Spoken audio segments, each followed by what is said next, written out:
The millionaire CEO rejected 8 models but is fascinated by a single mother delivery girl.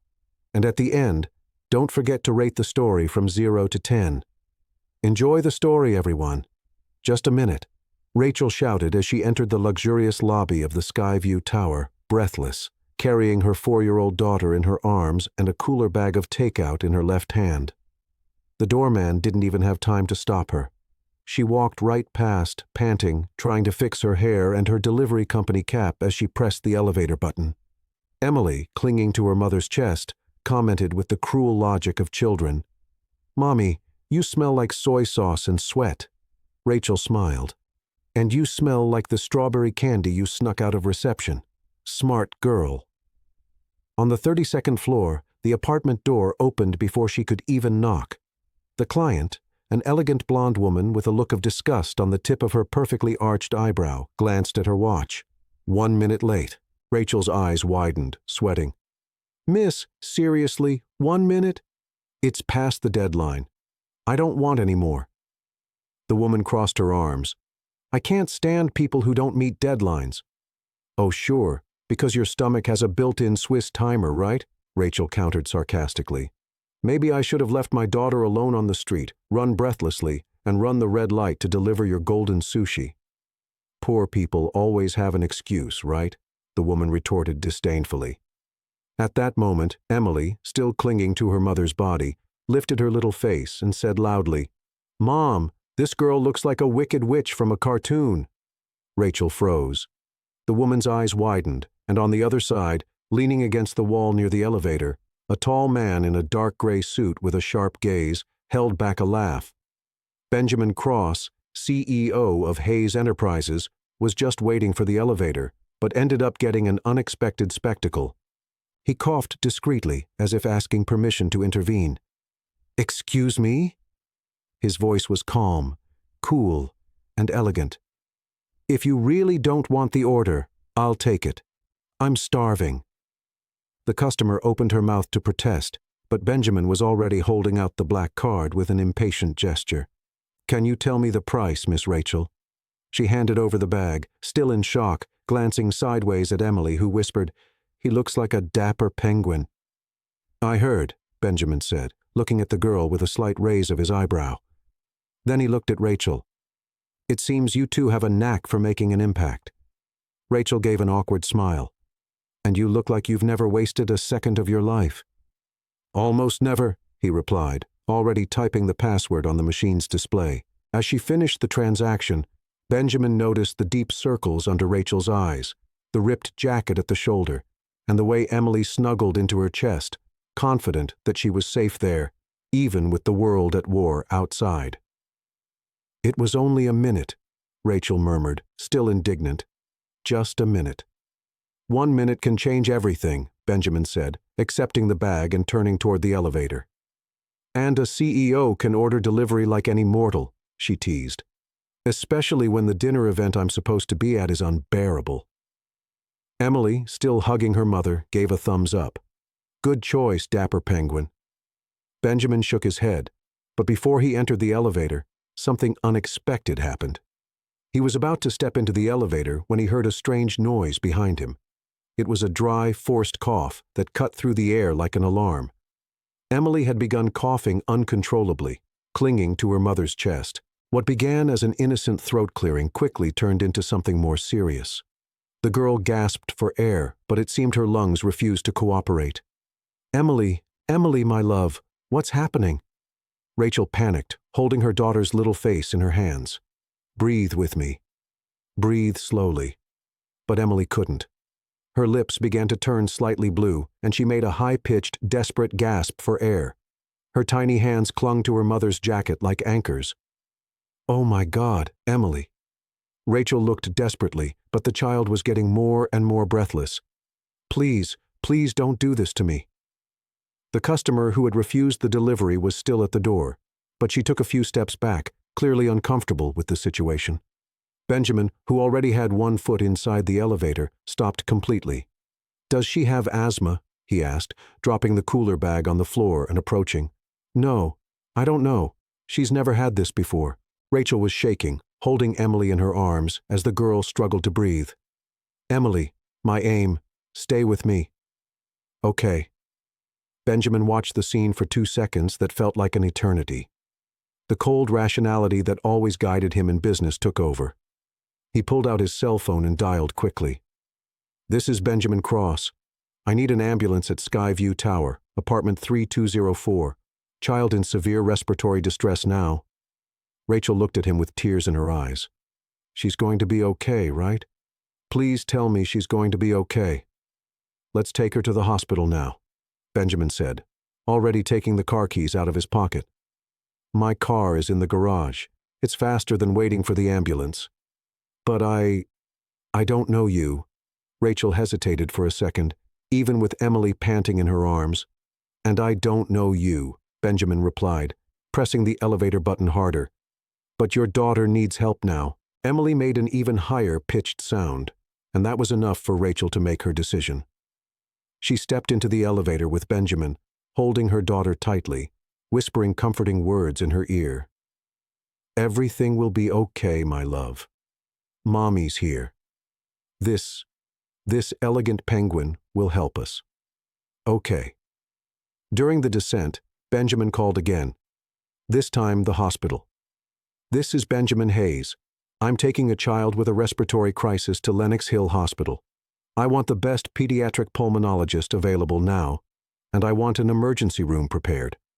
Rachel stared at him, surprised by the authority in his voice. It was clear that Benjamin Cross was not just any man in a suit. In the garage, he opened the door of a shiny black BMW. Rachel climbed into the back seat with Emily, who was a little calmer, but still breathing heavily. "Hang in there, little warrior," Benjamin said, glancing in the rearview mirror as he drove precisely through the streets of Manhattan. "You'll be fine soon." "She doesn't like hospitals," Rachel murmured, stroking her daughter's hair. "Nobody likes it," Benjamin replied, stopping at a red light. "But sometimes it's the only place we can find the answers." 15 minutes later, they arrived at the hospital. Benjamin stopped the car at the emergency room entrance, and a medical team immediately appeared with a small stretcher. "Dr. Martinez, pediatric pulmonologist," said a woman in a white coat, carefully picking Emily up. "We'll take good care of her."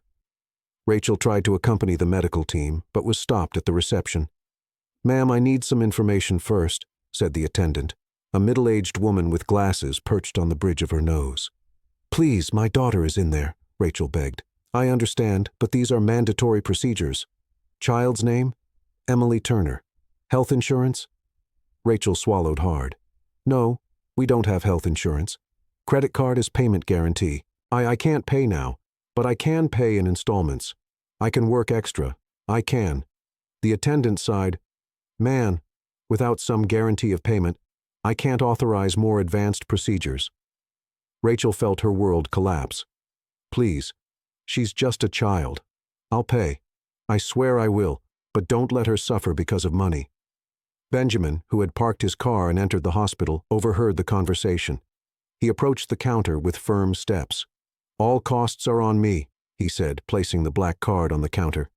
"I want the best treatments available, the best doctors, and I want them to do everything necessary." The attendant looked at the card, then at Benjamin. "Mr. Hayes, sure. No problem. I'll authorize all procedures immediately." Rachel's mouth dropped open. "But why are you doing this?" Benjamin avoided her gaze because it's the right thing to do. 2 hours later, Dr. Martinez walked out of the emergency room with a reassuring smile. "Emily is fine," he announced. "It was a bronchospasm, probably triggered by an allergy to something she inhaled. We gave her bronchodilators, and she's breathing normally now. It's common in children, and with the right medication, it shouldn't happen again." Rachel burst into tears of relief. "Can I see her?" "Of course. She's asking for Mommy and Uncle Penguin." The doctor smiled. When Rachel entered the room, Emily was sitting on the bed playing with a teddy bear someone had given her. "Mommy," the little girl cried, stretching out her little arms. "My love," Rachel hugged her tightly. "How are you feeling?" "Much better." The doctor said, "I'm very brave." Emily smiled. "And where's Uncle Penguin?" He promised he'd visit me. Rachel looked around, but Benjamin was gone. At the front desk, the attendant handed over a folder of papers. All charges were paid by Mr. Hayes. He left this card for you.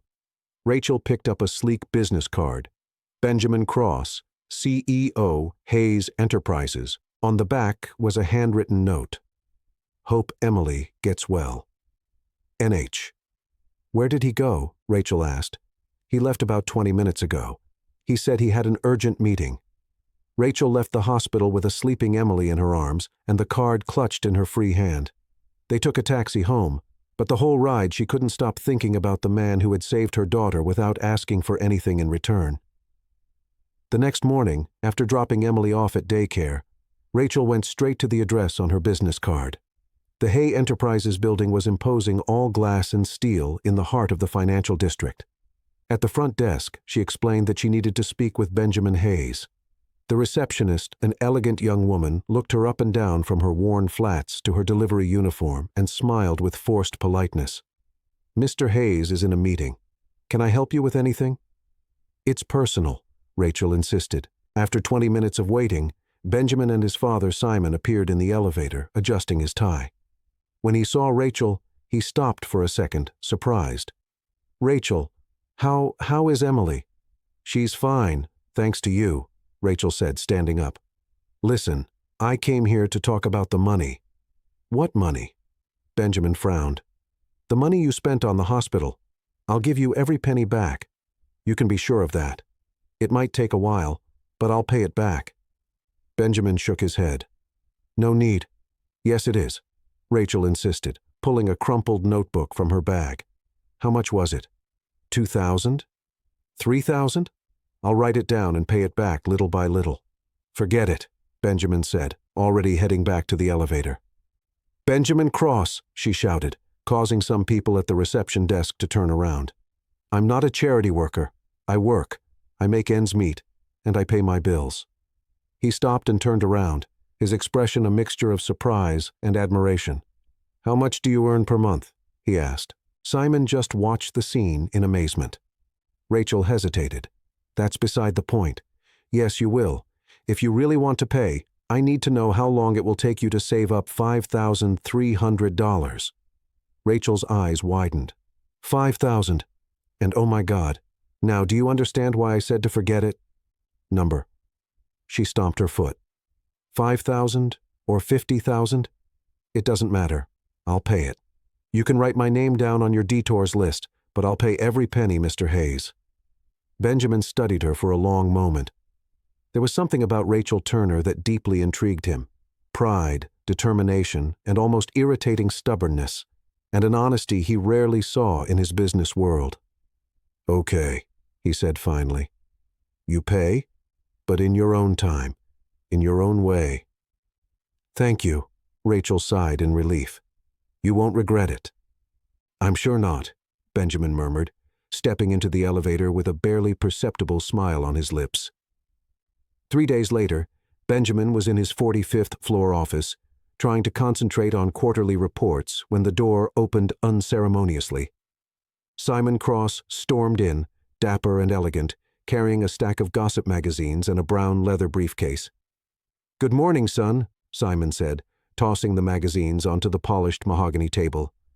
We need to talk, Benjamin sighed, recognizing the tone. Whenever his father started a conversation with, "We need to talk," it meant Simon had hatched some plan that Benjamin definitely wouldn't like. Dad, I'm busy. The merger with Morrison Corp. Needs my full attention. Morrison can wait. Simon sat in the chair facing the desk, crossing his legs with calculated elegance. Your personal life can't wait. Benjamin looked up from his papers, already anticipating where this conversation was going. Let's not start that again. Of course we will. Simon opened the first magazine, a New York gossip magazine. Check out this article, Manhattan's Most Eligible Bachelors. Your name is right there in third place. What an honor, Benjamin muttered sarcastically. The problem, my dear son, is that you've been on this list for 5 years running. Simon turned the pages with impatient fingers. That's not good for our corporate image. Investors like stability, family men, someone who demonstrates responsibility and maturity. I run a multi-million-dollar company at 32. Dad, I think I've demonstrated enough responsibility.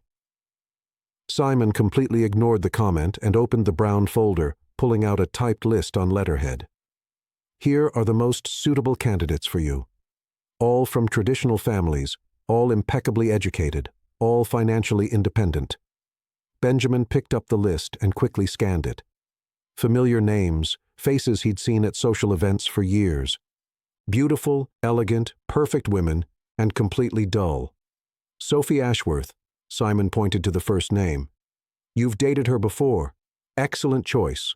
Family owns luxury hotels, Harvard graduate, speaks 4 languages. And he has the personality of an iceberg, Benjamin added. Not to mention our breakup was complicated. Details. Simon waved away. Adult relationships sometimes need second chances. And look here, Madison Cooper, heiress to Cooper Industries. Gorgeous, intelligent, and you have a lot in common. Like the fact that we both prefer our phones to each other's company. Simon slammed his hand on the table in frustration. Benjamin, you're not taking this seriously. At 32, a man of your standing should be married with children, building a family legacy, not living like a perpetual bachelor, featured in gossip magazines. What if I don't want to marry any of these women? Then I'll choose for you, Simon said with the coldness of a corporate ultimatum. I have a fundraiser next week. I'll invite 3 of these candidates. You choose one for a serious relationship, or I'll choose and arrange the engagement. Benjamin dropped the list on the table and leaned back in his chair in disbelief. You can't be serious. I'm completely serious. The Hayes family's reputation cannot be tarnished by your resistance to commitment. This is business, son. Strategic marriages have always been part of the corporate world. What medieval world is this, Dad? It's 2025, not 1824.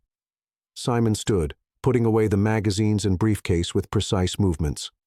The world hasn't changed as much as you think.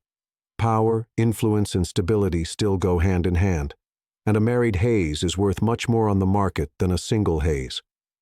Benjamin stared out the picture window, watching the frenetic activity of Manhattan below.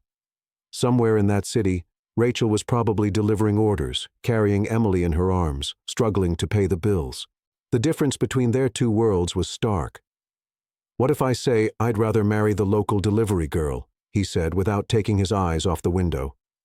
The sentence came out as a provocation, a desperate attempt to irritate his father and end the conversation. Simon paused in the doorway, turning slowly. Instead of the outburst of indignation Benjamin expected, his father's face showed something far more dangerous. Genuine interest. Neighborhood delivery girl? Simon repeated with calculating curiosity. Are you referring to someone specific? Benjamin realized his mistake too late. It was a joke, Dad. A provocation. Interesting, Simon murmured, pulling a small notebook from his inside jacket pocket and making a note. Very interesting, Dad. Stop. It was just a random comment. Of course it was. Simon smiled. But it wasn't a reassuring smile. It was the smile he wore when he closed especially lucrative deals. A delivery person. What a revolutionary concept. Simon Cross. I'm serious. Don't turn a silly joke into one of your crazy projects. Crazy project? Simon feigned defense. Son, I'm just expanding the possibilities. Maybe it's time to think outside the box, as you young executives like to say. Benjamin felt a chill run down his spine. He knew his father well enough to know when Simon was up to something. And in the last 32 years of his life, he had never seen anything good come of Simon Cross's schemes. Dad, whatever you're thinking, please don't do it. Don't worry. Simon opened the door, pausing only to glance over his shoulder. The benefit is next Friday. Wear your best tuxedo. And who knows, maybe we'll have some surprises on the menu. The door closed with a soft click, leaving Benjamin alone with a growing sense that he'd made a terrible mistake.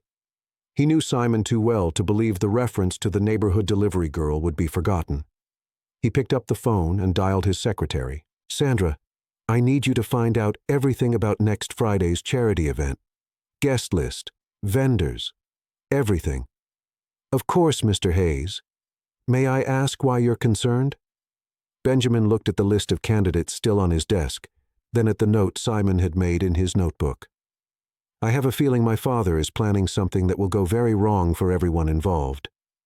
Meanwhile, 3 floors above, Simon Cross was in his private office, leafing through a phone book and smiling as if he had just discovered the solution to a very complex problem. Neighborhood delivery girl, he muttered to himself, picking up the phone. What a brilliant idea, Benjamin. Absolutely brilliant. And with that, Simon began making some very specific calls, organizing what would undoubtedly be the most interesting event of the entire New York social season.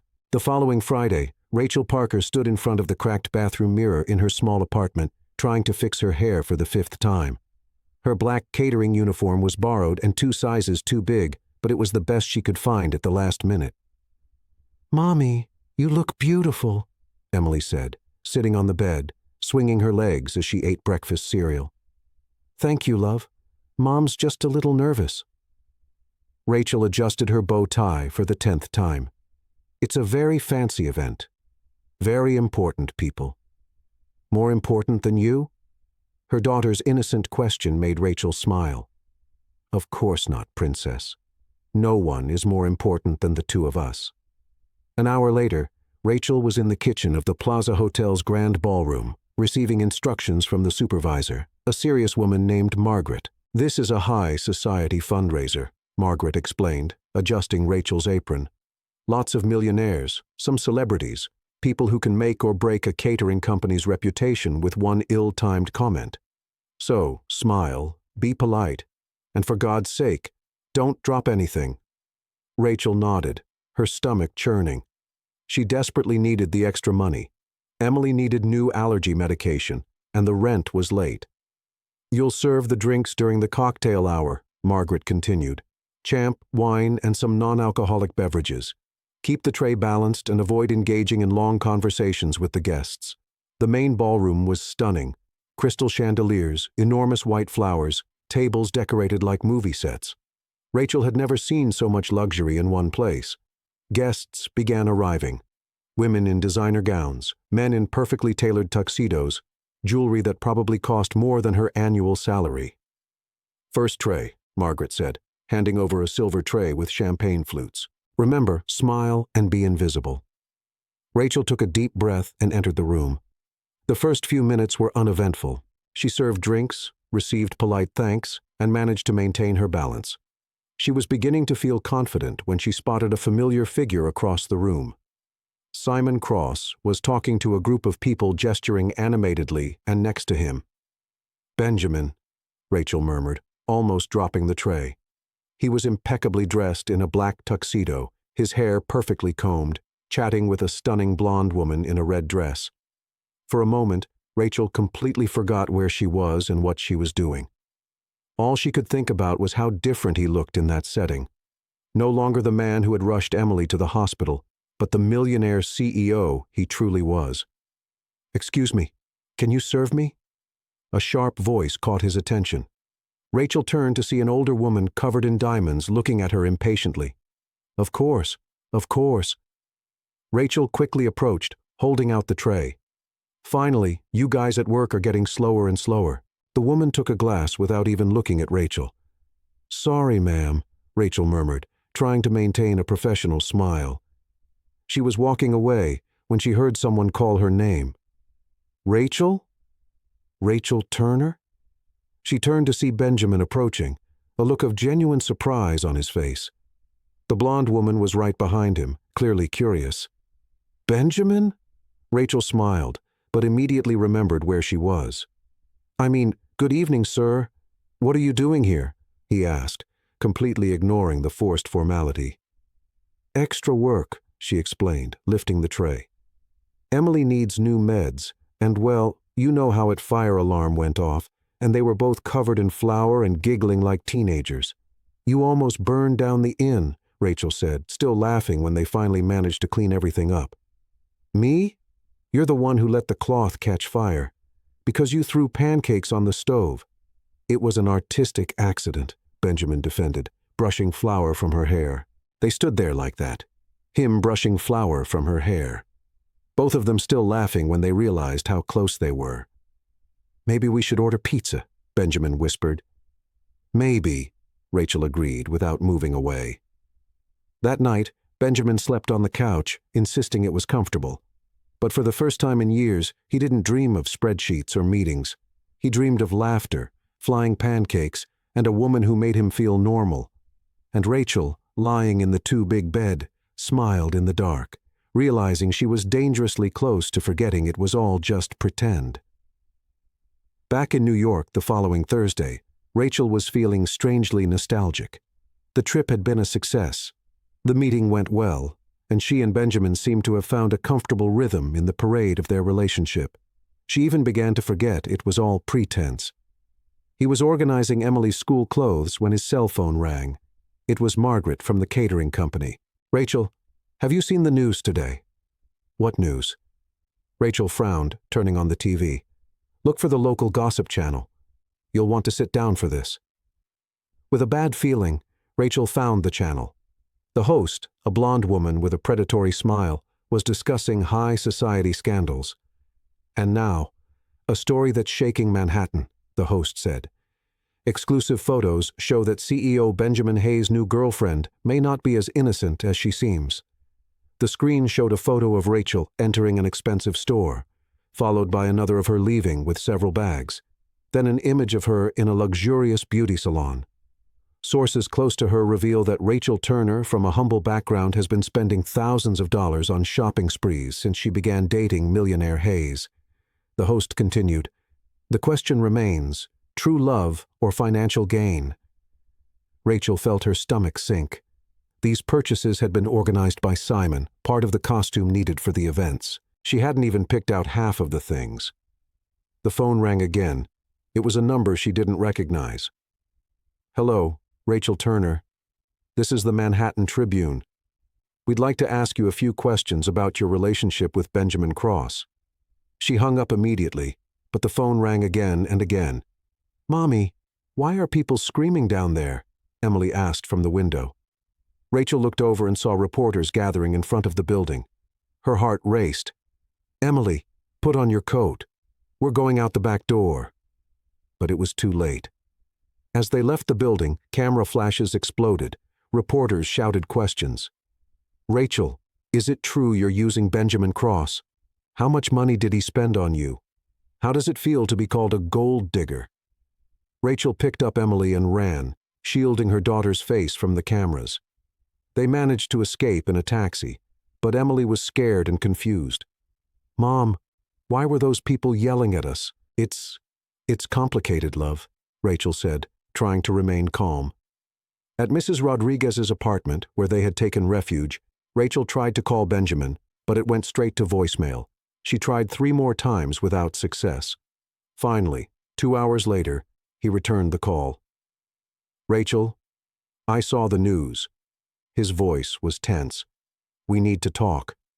"Benjamin, those photos are of purchases your father organized. I didn't even choose those things. You know that." "I know," he said, but there was something strange in his voice. "But we need to think about how this affects the deal." "The deal." The words hurt more than Rachel expected. "Of course, the deal. My father is furious.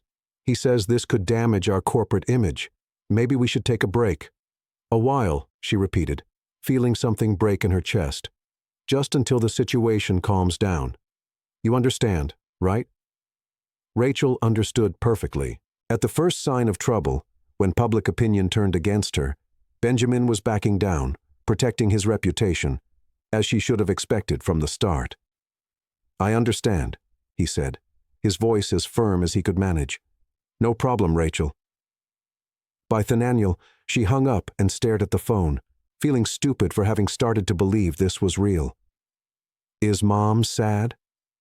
Emily appeared beside her, her eyes worried. "A little," Rachel admitted. "Because of Uncle Penguin." "Because of work," Rachel said, trying to simplify. "Did you fight with him?" "Not exactly. He decided it's best if we don't be friends for a while." Emily frowned, processing the information with the straightforward logic of children. "That's just evil penguin stuff," he declared. "True friends don't abandon you when things get tough.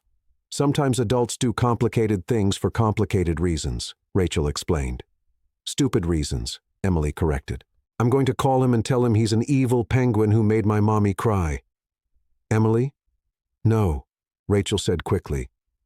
"We're not going to call him." "Why not?"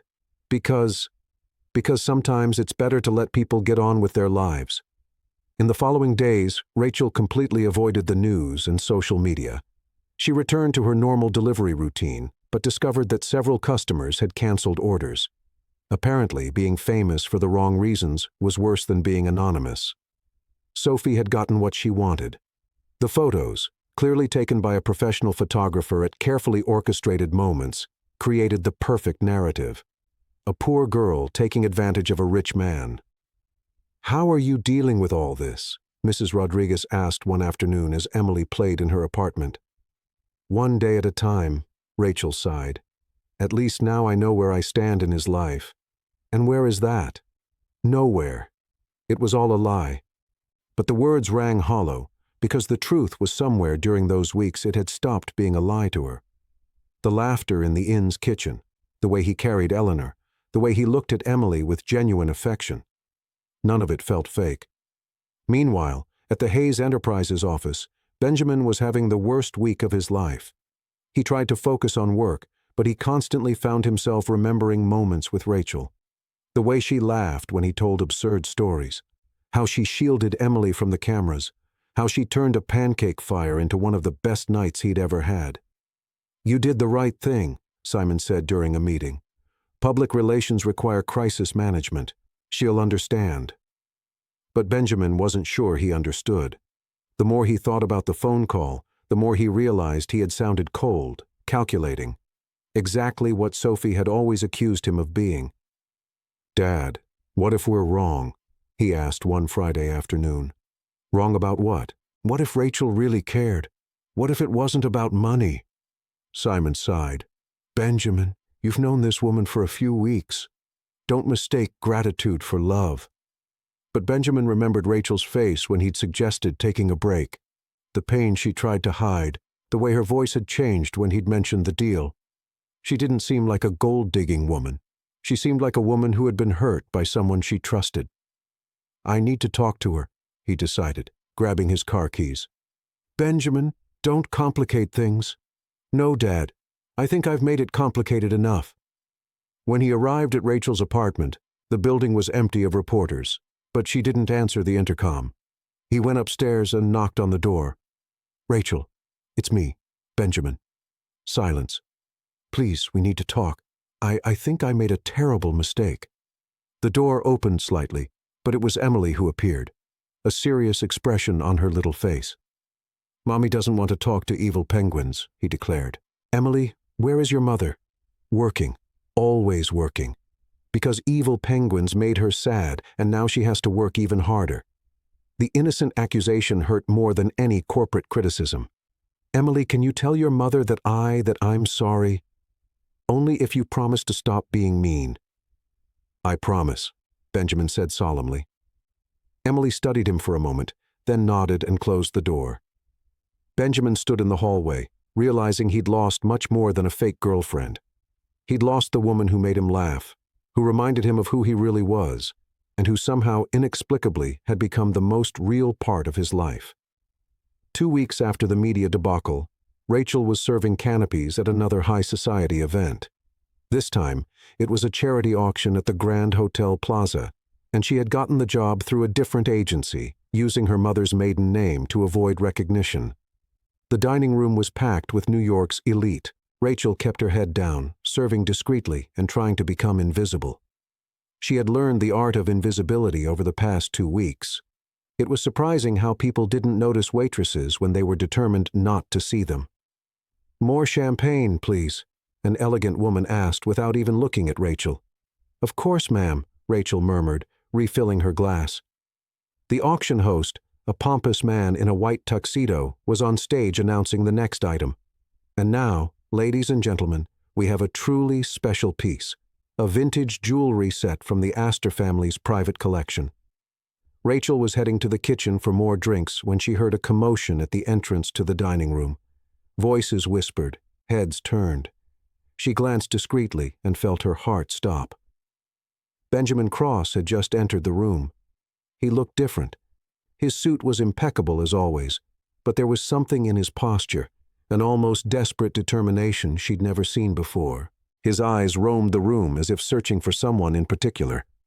Rachel hid behind a column, praying he wouldn't see her.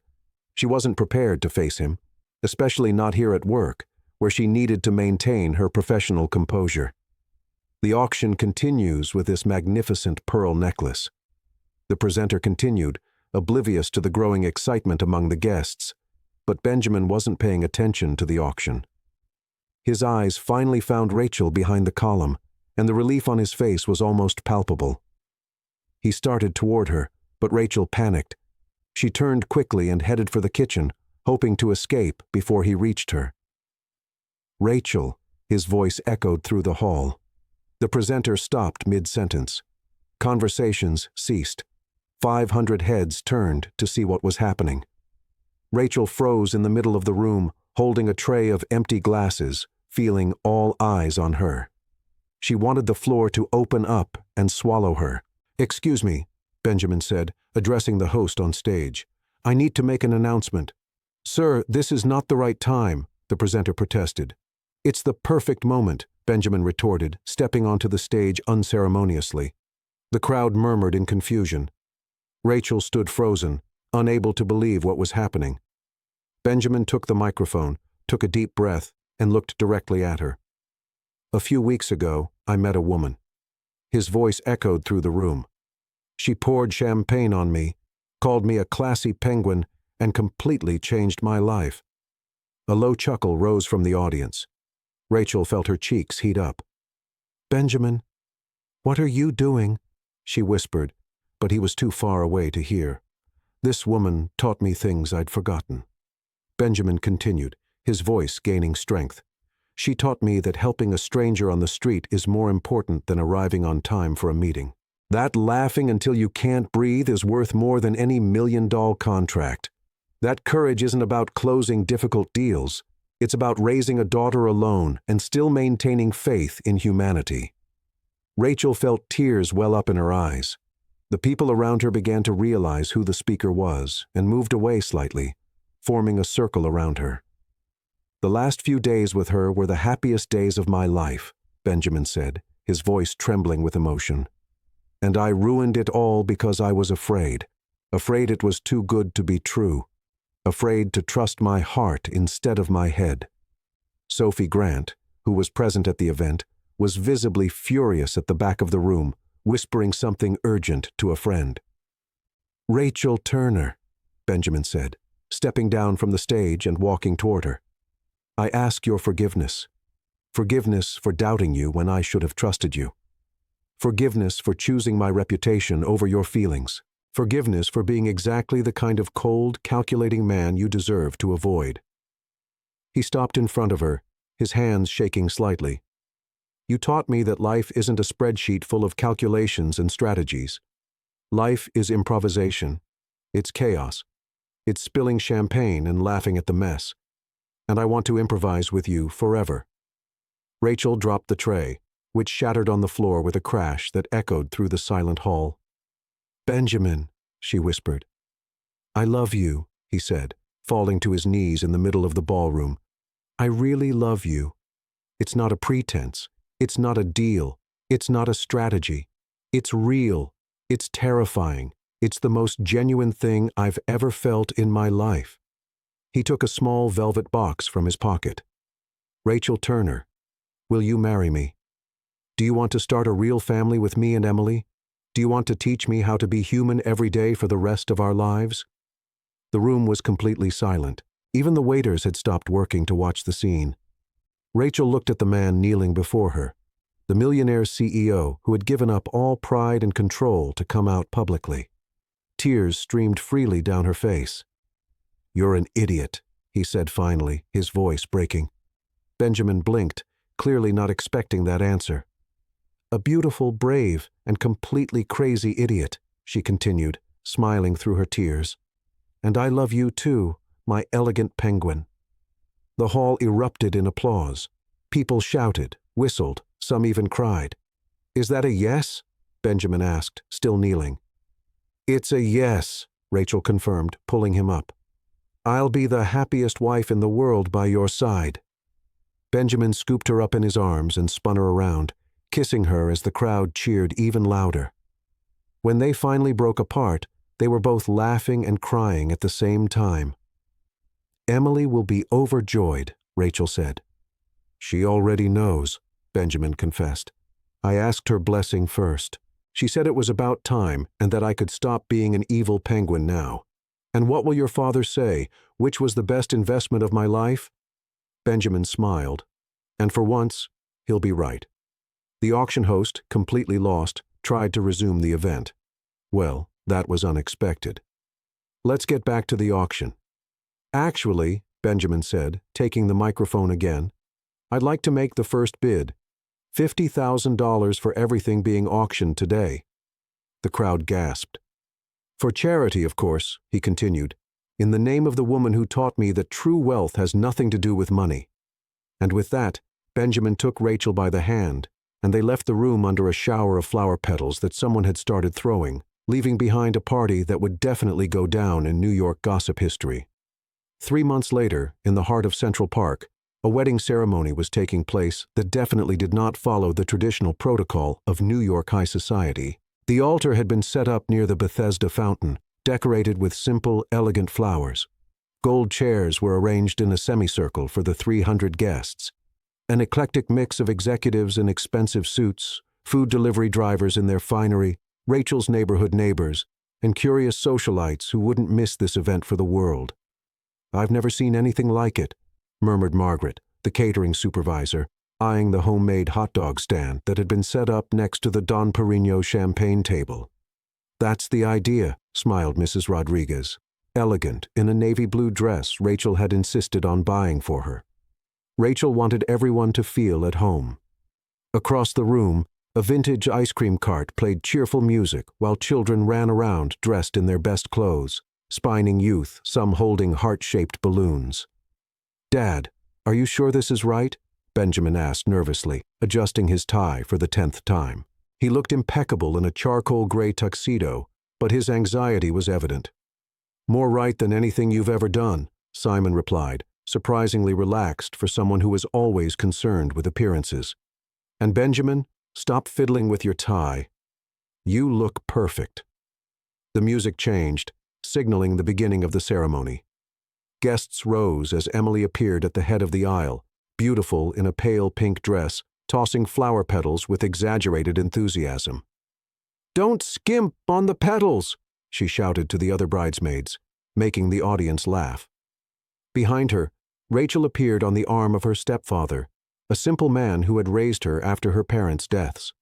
Her dress was simple but stunning, white satin with delicate lace details, nothing extravagant, but perfectly her. Benjamin felt the air leave his lungs when he saw her. After months together, she still took his breath away. "Can you breathe, son?" Simon whispered, amused. "I think so," Benjamin murmured, never taking his eyes off Rachel. The ceremony was conducted by a judge who was a friend of the Hayes family, who had agreed to maintain the relaxed tone Rachel wanted. "We're here today to celebrate something that started with spilled champagne and turned into true love," the judge began, drawing laughter from the audience. During the vows, Benjamin was the first. "Rachel, you taught me that the best moments in life aren't in the plans we make, but in the accidents that happen. You taught me to laugh at myself, to stop to help strangers, and that family isn't about DNA or social status. It's about choosing to be there for someone every day." Her voice trembled slightly. "I promise to make you laugh at least once a day. I promise to always stop the car when you see someone in need. And I promise our kitchen will always have pancake ingredients, even if I keep burning them." The audience laughed and some guests wiped their eyes. Rachel wiped her own tears before beginning. "Benjamin, You showed me that sometimes princes appear disguised as elegant penguins in expensive suits. You taught me that courage isn't about not being afraid. It's about acting even when you're terrified. I promise to always spill my guts to you when life gets too serious. I promise to teach you the Spanish curse words I learned from Mrs. Rodriguez. And I promise our home will always be filled with laughter, even when everything seems impossible. When it came time for the rings, Benjamin was so nervous that he picked up the wrong ring and tried to put it on his own finger. "Honey, the ring is for me," Rachel whispered, laughing. "I knew it," he murmured back, blushing. "I was testing to see if you were paying attention." "Of course I was," she smiled.